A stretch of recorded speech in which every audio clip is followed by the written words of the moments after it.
మనతో పాటు BRS corporator హైదరాబాద్లోనే యాక్టివ్ పాలిటిక్స్గా ఉమెన్గా పేరు పొందినటువంటి హేమా సామాల్ గారు మనతో ఉన్నారు. ఒకసారి మాట్లాడే ప్రయత్నం చేద్దాం.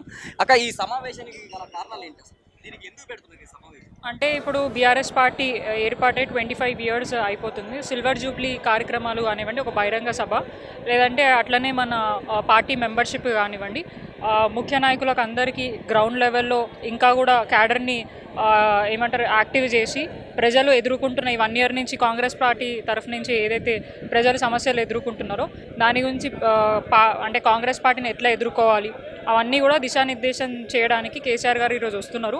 ముఖ్యంగా పార్టీని బలోపేతం చేసుకోవడానికి కింది స్థాయి నాయకులని ఇంకా కూడా ఇప్పుడు సార్ రీసెంట్గా అన్నట్టు పదవులు కూడా ఇచ్చుకొని వాళ్ళని ఇంకా కూడా పార్టీలో భాగస్వాములు చేసుకొని అన్ని విధాలుగా ప్రజలకి మంచి చేసే విధంగా కూడా ఈ మీటింగ్ ఏర్పాటు చేయడం జరిగింది. అండ్ చాలామంది డిస్టిక్ల నుంచి కానివ్వండి, ఎమ్మెల్యేలు, ఎక్స్ ఎమ్మెల్యేలు, ముఖ్య నాయకులు అందరూ కూడా ఈ కార్యక్రమంలో పార్టిసిపేట్ చేసి తర్వాత ఏదైతే గైడెన్స్ కేసీఆర్ గారు ఇస్తారో ఆ ప్రకారం మేమందరం ముందుకెళ్ళడానికి సిద్ధంగా ఉన్నాం. మేము అభివృద్ధి కార్యక్రమాలు చాలా చేస్తున్నాం. వచ్చిన సంవత్సరంలో ఇంత అభివృద్ధి చేస్తున్నా కూడా కావాలనే బీఆర్ఎస్ పార్టీ మా మీద ఎందుకు అవుతుంది అనేది కాంగ్రెస్ పార్టీ ఆరోపణ. అంటే గతంలో బీఆర్ఎస్ ఉన్నప్పుడు అభివృద్ధి అని అంటే కట్టడాలు, యూజువల్గా బిల్డింగ్లు కట్టడాలు, కాలేజ్లు కట్టడాలు, ఫ్లైఓవర్లు కట్టడాలు, కాళేశ్వరం లాంటి ప్రాజెక్టులు అట్లాంటి వాటిని డెవలప్మెంట్ అంటారు. కానీ నిరుపేదలైన మిడిల్ క్లాస్ ఫ్యామిలీస్ అయినా కూడా చిన్న స్థాయిలో ఉన్న వ్యక్తులను కూడా వాళ్ళ బుల్డోజర్లు పెట్టి వాళ్ళ పొట్టగొట్టి రోడ్ పాలు చేసేసి ఎక్కడికక్కడ ఉన్న బిల్డింగ్లంతా కూడా డెస్ట్రాయ్ చేసి తీసుకురావడం అనేది అభివృద్ధి అనేది ఎవరు అనరు. కానీ వాళ్ళ ఉద్దేశంలో కట్టడం కంటే కులగొట్టడం అభివృద్ధి అనేది వాళ్ళు నేర్చుకున్న పద్ధతి అనేది మాకు అర్థమవుతుంది. యూజువల్గా ఎవరైనా కూడా అభివృద్ధి అంటే ఒక రోడ్లు వేయడము, లేదంటే పేదలకు ఇచ్చిన సంక్షేమ పథకాలు వాళ్ళకి అందించడము, అట్లాంటివి అభివృద్ధి అంటారు. కానీ ఉన్నోళ్ళు వాళ్ళ కష్టంతో బతికేటోళ్ళని కూడా రోడ్డు మీదకి తీసుకొని వచ్చి పడేసే వాళ్ళని అభివృద్ధి అన్నారు. అది మరి క్లియర్గా ఈ 1 ఇయర్ నుంచి చూస్తున్నారు. ఎక్కడ కూడా బీఆర్ఎస్ పార్టీ చేసిన కార్యక్రమాలలో 1% కూడా రేవంత్ రెడ్డి గారు ఇప్పటిదాకా చేయలేదు. చేయకపోగా ఉల్టా ఉన్న కట్టడాలను అన్నీ కూలగొట్టి పేదలను ఇబ్బంది పెట్టే ప్రయత్నం చేస్తుంది. ఇదే మొత్తం 1 ఇయర్ నుంచి జరిగే కార్యక్రమం.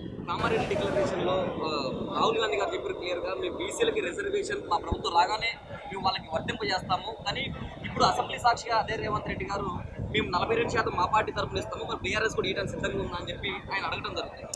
బీఆర్ఎస్ పార్టీ ఆల్రెడీ ఇచ్చిందండి. కొత్తగా బీఆర్ఎస్ పార్టీ ఇంకా చేయడానికి ఏం లేదు. ఆల్రెడీ గతంలో పార్టీ ఏర్పాటైన 10 రోజుల్లోనే కులగణన సర్వే అనేది ఒకటి ఏర్పాటు చేసి బీసీల సంఖ్య ఎంత ఉన్నారు, వాళ్ళకి ఏమేమి చేయాలి ఏంటిది అనేది ఒక కార్యాచరణ పెట్టుకొని ముందుకెళ్ళడం జరిగింది.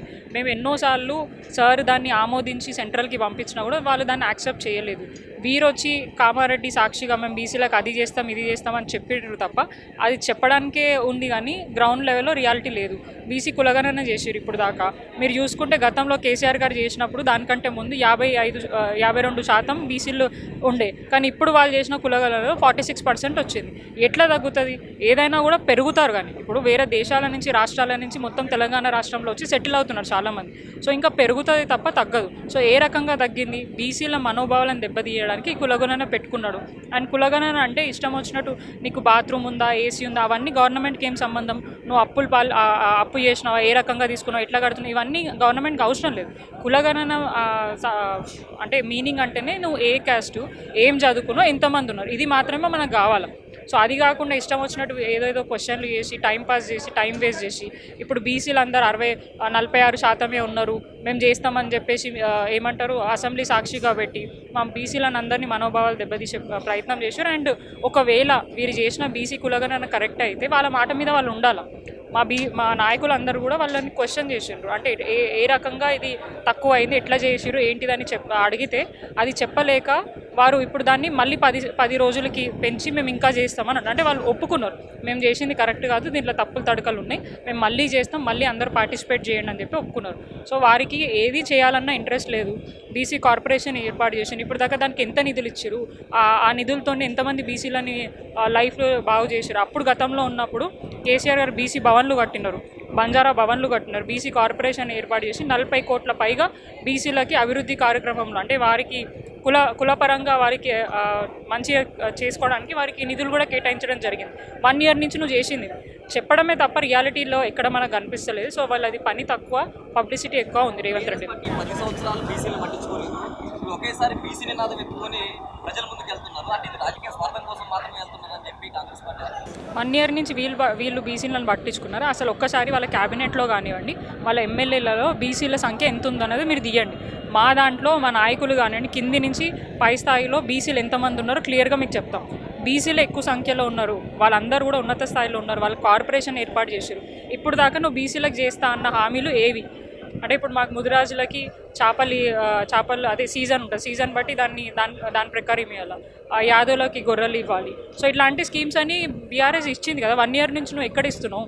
సో ఇవన్నీ చేయకపోగా ఎప్పుడు చూసినా బీఆర్ఎస్ పార్టీని విమర్శించడం, ఫస్ట్ ఆఫ్ ఆల్ నువ్వు అది మానుకో. రేవంత్ రెడ్డి గారిని మేము విజ్ఞప్తి చేస్తున్నాం, విమర్శించడం మానుకొని నువ్వు ఏం చేయాలనుకుంటున్నావు? పొద్దున్న లేస్తే రేవంత్ రెడ్డి గారు, కేసీఆర్ గారి పేరు, కేటీఆర్ గారి పేరు, బీఆర్ఎస్ పార్టీ నాయకుల మీద పడుతున్నారు తప్ప తెలంగాణ ప్రజల బాగు గురించి వాళ్ళు ఎట్లా అవుతున్నారు ఏంటిదని తెలుసుకోకుండా ఇష్టం వచ్చినట్టు చేస్తున్నారు. అండ్ మోర్ ఓవర్ ఆయన దగ్గర అన్ని శాఖలు ఉన్నాయి. విద్యాశాఖ ఆయన దగ్గర, హోమ్ మినిస్టర్ ఆయన దగ్గర, మున్సిపల్ శాఖ ఆయన దగ్గర, ముఖ్యమంత్రి ఆయననే. సో ఇవన్నీ కూడా గాలికి వదిలేసి కేవలం వాళ్ళ ఇంట్లో ఉన్న ఫ్యామిలీ మెంబర్స్ని అభివృద్ధి చేయడానికి పనిచేస్తున్నాడు తప్ప రాష్ట్రంలో ఉన్న ప్రజలకు మాత్రం ఎటువంటి లాభం అయితే చేస్తలేడు. ఈ 10 సంవత్సరాలు కేసీఆర్ గారు రాష్ట్రం మొత్తాన్ని కూడా ఆగం చేసిండు, అందుకే అసెంబ్లీకి రావట్లేదని రేవంత్ రెడ్డి గారు ఆరోపిస్తారు. కేసీఆర్ గారు ఎందుకు రాలేదు ఏంటిదనే తెలంగాణ రాష్ట్ర ప్రజలందరికీ తెలుసు. వారు ఎప్పుడైతే గవర్నమెంట్ మనది బీఆర్ఎస్ పోయిన తర్వాత ఆయనకి కొద్దిగా హెల్త్ బాగాలేకపోవడం వల్ల కొన్ని రోజులు రాలేదు. అండ్ ఆయన వచ్చిన తర్వాత డెఫినెట్గా గవర్నమెంట్ని ప్రశ్నిస్తారు. అండ్ వచ్చిన వెంటనే కొన్ని రోజుల్లో అంటే గవర్నమెంట్ ఫామ్ అయిన కొద్ది రోజుల్లోనే మేము వాళ్ళని గవర్నమెంట్ని ప్రశ్నించడం జరిగింది. అయితే వాళ్ళు ఏమన్నారు, మేము ఇంకా కుర్చీలో కూర్చొని కూడా లేదు, అయినా కూడా మా మీద విడుచుకు పడుతున్నారు, సో మాకు కొద్దిగా టైం అని ఇవ్వాలి కదా అని అన్నారు. ఆ టైం మన కేసీఆర్ గారు ఇచ్చారు కదా, 1 ఇయర్ అయింది. నువ్వు 100 డేస్లో చేస్తాను, కానీ మేము వన్ ఇయర్ కంటే ఇంకా 2 నెలలు ఎక్కువ, 14 మంత్స్ అవుతుంది. ఇప్పుడు దాకా కూడా ఎటువంటి హామీలు పూర్తి స్థాయిగా ఇంప్లిమెంట్ చేయాలి. 6 గ్యారంటీలు 6 గ్యారంటీ ఇంప్లిమెంట్ చేసిండు. మీరు వెళ్ళండి గ్రౌండ్లో అడగండి, మహిళలకి 2500 వస్తున్నాయా, తులం బంగారం వస్తుందా, ఆడపిల్లలకి స్కూటీలు ఇచ్చిండా, 200 యూనిట్స్ చాలామందికి వచ్చిందా, పెన్షన్ పెంచినారా, అండ్ ఏవైతే కేసీఆర్ కిట్టులు కానివ్వండి, న్యూట్రిషన్ కానివ్వండి, అవన్నీ పూర్తి స్థాయిగా అందుతున్నాయా లేదా మీరు క్లియర్గా ప్రజలను అడిగితే తెలుస్తుంది.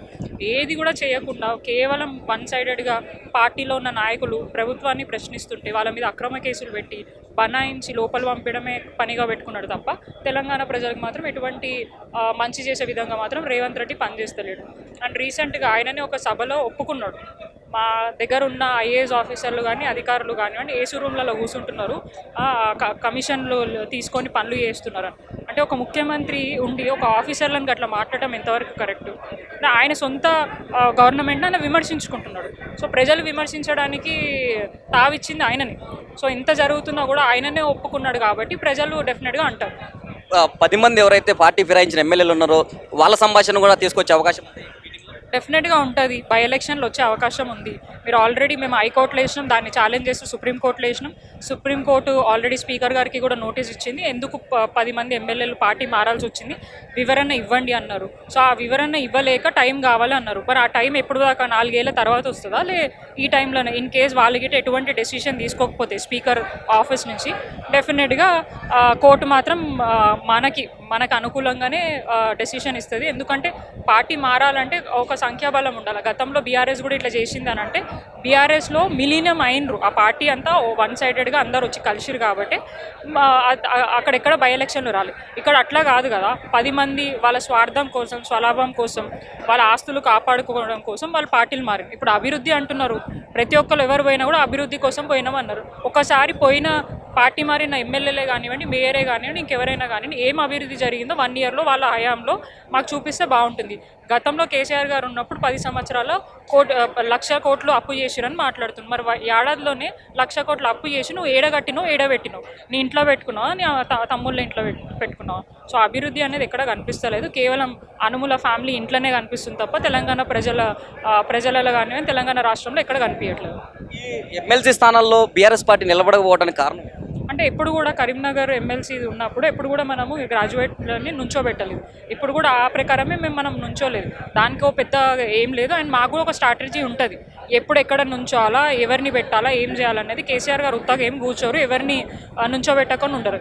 దాని బ్యాక్గ్రౌండ్ ఏదో ఉంటుంది కాబట్టి మేము నుంచోలేదు. ఆయన వీళ్ళ ఫీలింగ్ ఏంటంటే వాళ్ళు కలిసిపోతున్నారు, ఇది చేస్తున్నారని. మాకు కలవాల్సిన అవసరం లేదు. ఏకైక పార్టీ రాష్ట్రంలో ఒంటరిగా కొట్లాడుతుంది ప్రజల గురించి, అది బీఆర్ఎస్ పార్టీయే. కలిసిపోయిన పార్టీలు సెంట్రల్లో ఉన్నాయంటే కాంగ్రెస్ పార్టీ, బీజేపీ. మీరు చాలా ఎగ్జాంపుల్ తీసుకోవచ్చు. రీసెంట్గా చూసుకోండి, కేసీఆర్ గారి బర్త్డే అయితే ఎక్కడ చూసినా కూడా Congress party, BJP party, BRS ఉంది. కాంగ్రెస్ది బీజేపీది వదిలేసి బీఆర్ఎస్ పార్టీని మాత్రమే వాళ్ళు టచ్ చేసారు. అండ్ మొన్న కౌన్సిల్లో కూడా ఎప్పుడు కూడా బీజేపీ వాళ్ళు చాలా లొల్లి చేస్తుండే గతంలో బీఆర్ఎస్ ఉన్నప్పుడు. ఇప్పుడు వాళ్ళు సైలెంట్ అయిపోయారు. కాంగ్రెస్ బీజేపీ కలిసి అండర్స్టాండింగ్ మీద ఉండి మమ్మల్ని రెచ్చగొట్టి ఆ కౌన్సిల్లో నుంచి మమ్మల్ని బయటికి పంపించి వాళ్ళు కూర్చొని ఇవన్నీ డిస్కషన్ చేసుకొని మేము ఇట్లా చేసినాం. కానీ ఎక్కడ ఎవరు కలిసినారు అనేది మీకు క్లియర్గా అర్థమవుతుంది. రాష్ట్రంలో ఏ ఇన్సిడెంట్ జరిగినా కదా బీజేపీ వాళ్ళు ఇప్పుడైనా కళ్ళు తెరవండి. రాష్ట్రంలో ఉన్నది బీఆర్ఎస్ పార్టీ కాదు, కాంగ్రెస్ పార్టీ. ఏమైనా తప్పులు జరిగినా ఏదైనా ముఖ్యమంత్రి రేవంత్ రెడ్డి ఉన్నాడు, ఆయనను ప్రశ్నించాలి. కానీ అంటే కేసీఆర్ మీద పడడం, బీఆర్ఎస్ పార్టీ నాయకుల మీద పడడం కాదు. ప్రశ్నించాలనుకుంటే వాళ్ళని ప్రశ్నించాలి, కానీ వాళ్ళని వదిలేసి బీఆర్ఎస్ పార్టీ వాళ్ళని పట్టుకుంటే ఏమొస్తుంది? అయిపోయింది, గతం అయిపోయింది. ఇప్పుడు ఫ్యూచర్ చూసుకోవాలి. గతంలో తవ్వడము అది జరుగుతుంది ఇది జరుగుతుంది అనేది కరెక్ట్ కాదు. Thank you.